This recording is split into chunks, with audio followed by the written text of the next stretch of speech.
Name reaction short series. আজকের reaction buyer-vinegar reaction অথবা buyer-vinegar oxidation. এই বিক্রিয়াতে কি করা হয়?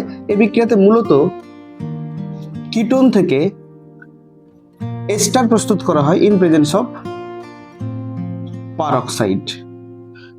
আমরা একটা নরমাল একটা রিয়াকশন যদি আমরা দেখি, আমরা কি দেখতে পাবো? আচ্ছা, আমরা ধরে নিচ্ছি আমার কাছে একটা কিটোন আছে CH3 CO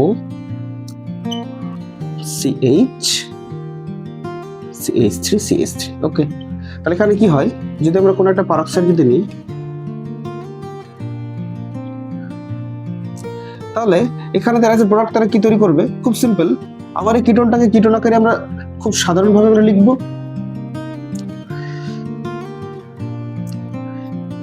যেমনটা আছে কি তেমনটাই আমরা লিখব।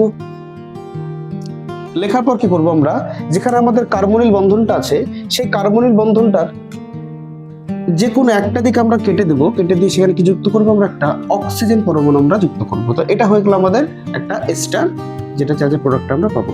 কিন্তু এখন প্রশ্ন হলো যে আমরা এখানে ডান দিকটা কেন মুছলাম, বাম দিকটা কেন মুছলাম না? তো আমাদের মাথায় রাখতে হবে আমরা সেই দিকটার বন্ধনটাকে আমরা ব্রেকডাউন করব, যেদিকে বন্ধনটা ভেঙে একটা স্টেবল কার্বোক্যাটায়ন তৈরি হবে। যেমনটা কি আমি যদি এখানে এই ডান দিকের বন্ধনটাকে ভাঙি, তাহলে আমরা এখানে কি পাবো?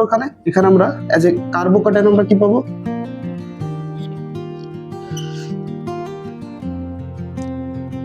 আমরা একটা আইসোপ্রোপাইল ক্যাটায়ন আমরা পাবো।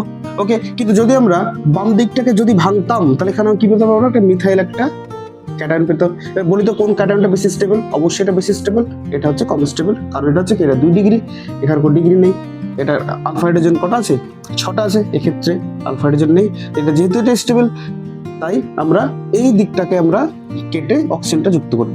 বোঝা গেল? তাহলে বায়ার-ভিনেগার অক্সিডেশন বিক্রিয়াতে কি করা হয়, কিটোন থেকে আমরা এস্টার গঠন করি এবং এক্ষেত্রে কার্বনিল গ্রুপের ঠিক পাশের বন্ধনটি ভেঙে যায় এবং সেদিককার বন্ধনটি ভাঙে, যে দিকের বন্ধনটি ভেঙে একটি স্টেবল কার্বোক্যাটায়ন তৈরি হয়। ওকে, তাহলে দেখা হচ্ছে আমাদের পরবর্তী আবার নেম রিঅ্যাকশন ভিডিওতে।